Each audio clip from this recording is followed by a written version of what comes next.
I'm not going to spend a lot of time doing this because I'm getting pretty hungry. But I just want to make a comment or two. I've been told by more than one person that this, what I do, is not normal behavior. And not for myself, it's not only normal behavior, it's necessary behavior. This is what I do. This is what I do good.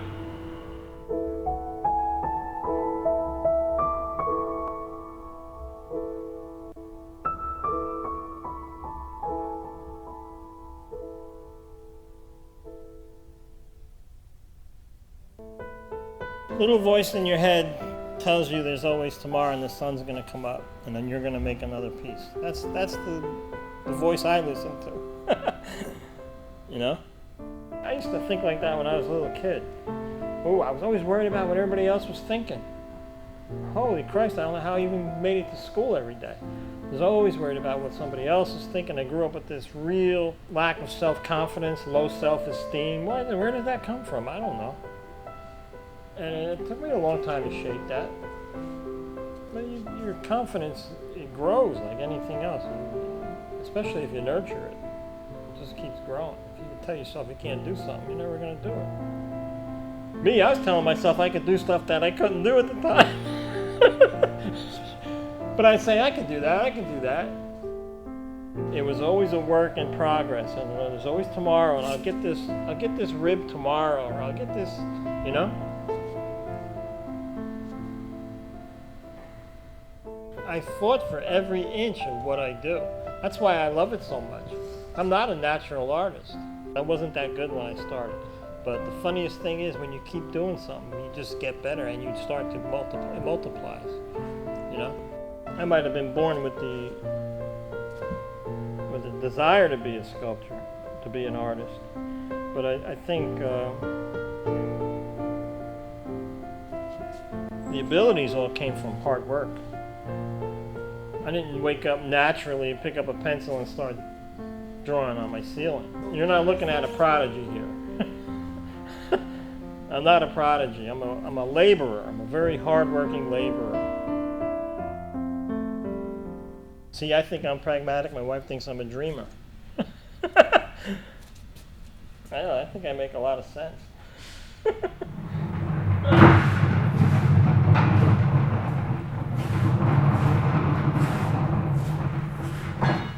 I studied most of my anatomy drawing, but I always felt a little unfulfilled with drawings. It's when you draw, what you're doing, you're creating a three-dimensional illusion on a two-dimensional surface.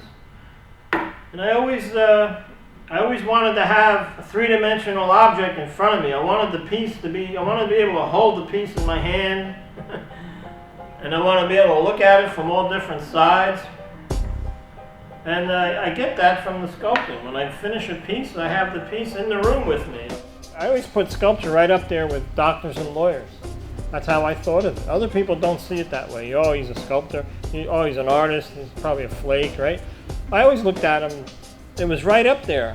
You know, first, you could be a doctor, then you could be a sculptor, you know, and then maybe you could be a lawyer or something. But a sculptor was right up there. My first sculpture was probably my thumb. I think I made my thumb one day. And I showed someone and they said, "Oh, you made your toe." And I said, "No, I didn't. It's my thumb. What's the matter with you?"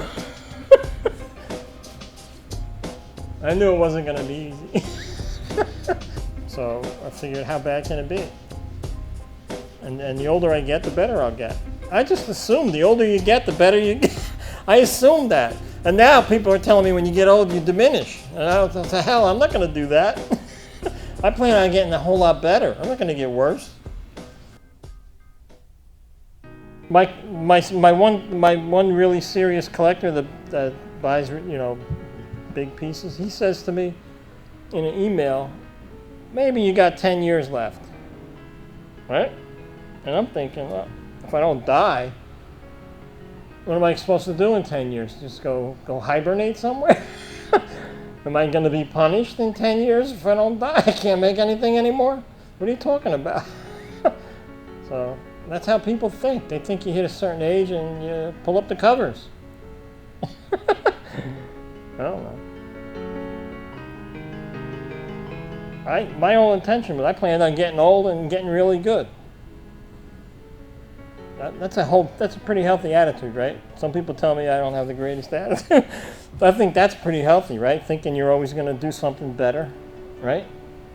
You got people, they want to retire. They can't wait to get to be 62 so they can retire and do what? I don't know. Go walk in the park and ride bicycles, right? Where's the logic in that?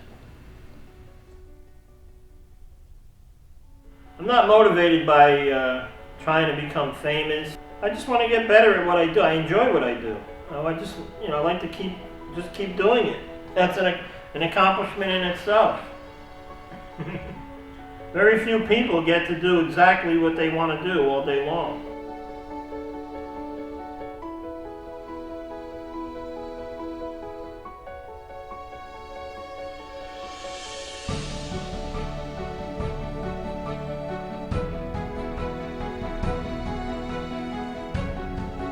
Dr. James Watson and myself. I took this picture at the Cold Spring Harbor Laboratory event, and I was invited there with my sculpture.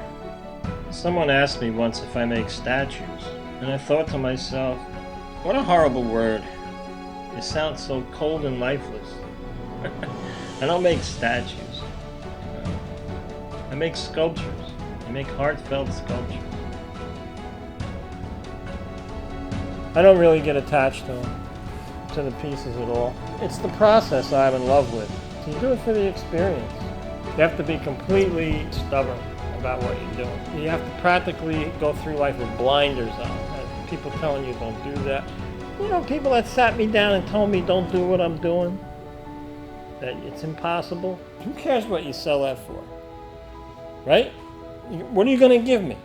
You're going to give me money, I'm going to go buy more clay? That's all it comes down to. You're going to put me in a 5-star hotel. Do they have clay over there? I'm going to do what I want to do. It doesn't matter. I'm really lucky that way.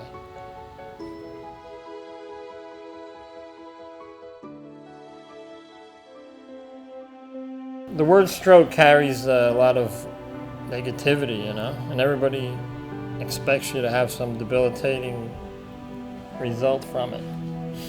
But I had a very mild stroke. I was, I don't even know what is wrong. The first couple of days I felt some tingling in my arm and stuff like that. I was trying to type, I couldn't type.